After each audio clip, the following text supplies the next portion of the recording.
I spent my entire high school and university trying to get the best grades, sacrificing my sleep, sacrificing hobbies, and even friendships, all for one thing, and that was to land a stable, prestigious career. Because I was raised to believe that just work hard, put your head down, study hard, and once you get that job, once you get that career, you'll be set for life. And obviously, many of us are now realizing that that's not true, that that belief is completely outdated.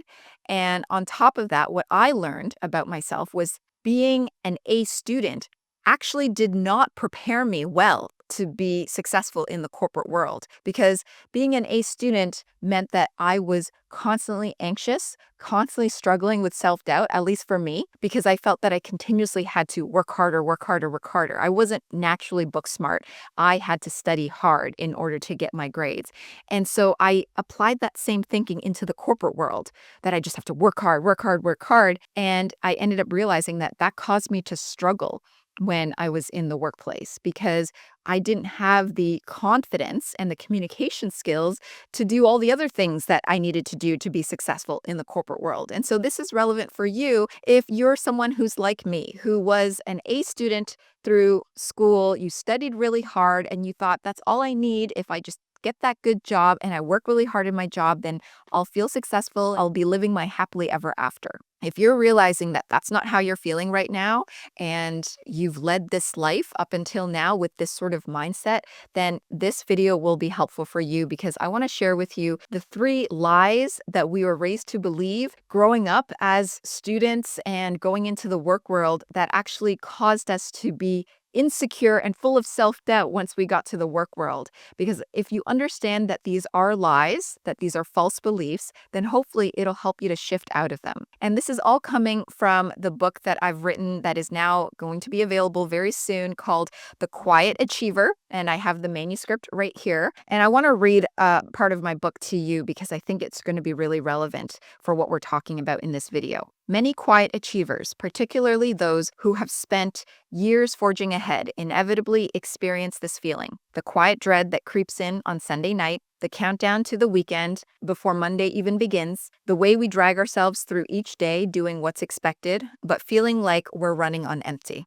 We show up, we deliver, we function, but the spark that once made it feel meaningful is gone. Life looks fine on the outside. It's not that anything is terribly wrong, but underneath, there's a steady hum of discontent, a low-grade sense of fatigue, restlessness, and the lingering question, is this all there is? The reason why I write about this is because I've experienced this. This is exactly what I experienced once I got to a certain level of success in my career, and also recognizing and realizing that a lot of it had to do with my own confidence issues and self-worth issues. So let's just get into it. Now, before we get into the 3 lies, I do want to say that my book, The Quiet Achiever, is going to be out very soon, and I want to offer you some special bonuses if you decide to pre-order right now. So I'm going to be offering some free live workshops on how to communicate with confidence and speak up in meetings and all those types of things at work that I think will really help you. They're going to be live, so you can join me on Zoom and I'll teach those techniques to you. I will also be offering a PDF that talks about how to communicate confidently with coworkers, specifically making small talk, making connections. So all of this is going to be available to you if you just simply put in the words Quiet Achiever down in the comments below, and I'll send you the link as to how you can pre-order my book, The Quiet Achiever. Again, if you pre-order, you will get access to all of the bonuses and all the freebies that I'm going to be giving up until the book becomes available. So myth number 1 is assuming that because I was a good student, that would mean I would be a good employee too.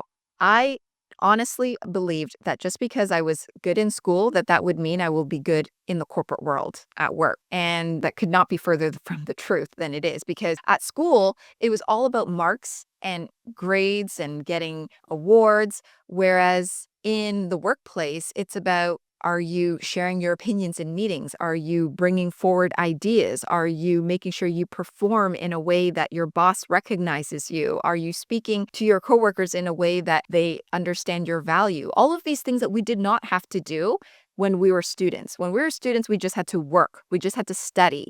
We just had to memorize. We had to just make sure we understood what was in front of us and just do that. And then our work spoke for itself through our grades. But that's not how it works in the work world. We know that just showing up and doing your job is the bare minimum of how to be successful, unfortunately. And if you're someone that is feeling this way, where you're working so hard in your job, but you're not feeling confident, you're not feeling comfortable, you don't feel as though you're using your voice and adding value in other ways, then it's likely because you still hold on to this belief that because you were a good student, it means that you would be good at your job too. Yes, you are good at your job, but there are other skills, there are other things that you need to recognize about yourself that you need to work on if you genuinely want to move ahead. And so a lot of the clients that I work with are just like me, quiet, introverted. They were very good students growing up and they got good jobs as a result, but now you feel like you don't belong. You feel like you don't fit in. You feel like an outsider. You feel confused a lot of the time sometimes. I know I was always confused when I was working at the Big Four accounting firm. Even though I was a good student and I studied hard, I just, for whatever reason, I didn't really get the work. It didn't come naturally to me. And that might be a separate issue. I'll talk about that in another video. I actually know why that was the case. But for you, it might be, yes, you understand the work, but you're also feeling as though you're working really hard. You're firing on all cylinders and no one's noticing it. No one is acknowledging you for the value that you bring. And so it's really important to get down to the level of, what am I believing? Do I genuinely believe that working hard is all I have to do? And the truth is, if that's what you're believing, you have to recognize that there's more. And I don't want to push you and say, oh, you have to do more, but you have to recognize that you're putting so much energy into just one thing, which is working hard, when really it's about opening yourself up, being more available to make connections with others, being able to use your voice, speak from a place of authenticity, sharing your ideas, making connections. That will then allow you to feel more comfortable and less anxious. Because when you put all your focus on just the one thing, which is your work, and just doing a perfect job at your work, it can be very aggravating when you don't get credit for it or when others don't notice you for it because you didn't do the other things that were necessary to make sure that your hard work becomes seen and is visible. So hopefully that helps you there. And just to add on to that, there were these other aspects of social networking and personal branding that when I first started my career in my early 20s, I still had that student mindset. I didn't know about any of that.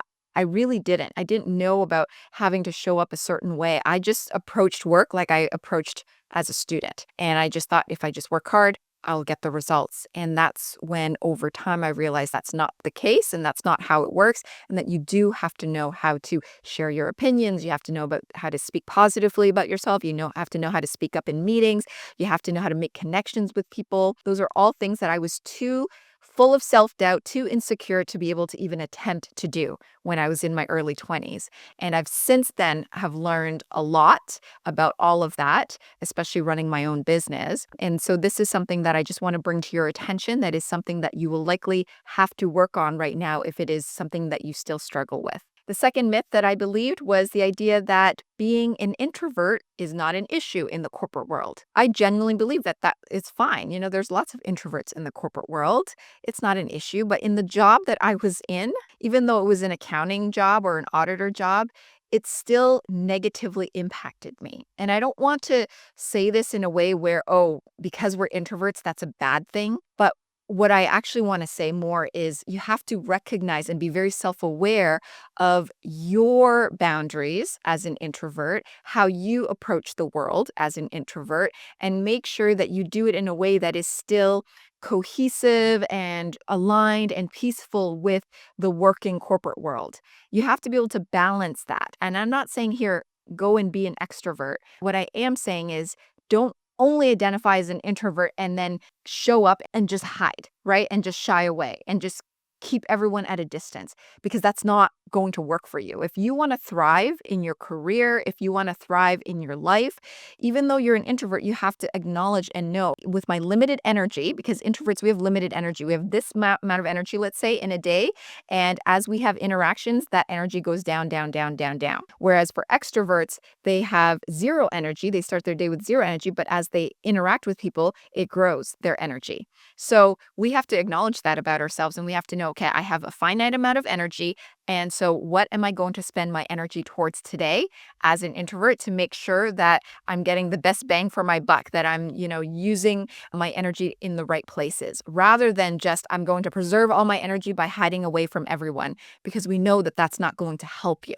Okay, so it's really important to just acknowledge okay, if you are an introvert like I am, then you want to understand how you're going to maneuver and use your energy in the best way every single day because it's going to help you to feel more at ease, more confident, more self aware. And the more self aware you are, the more comfortable and at peace you are with yourself. So hopefully that helps you.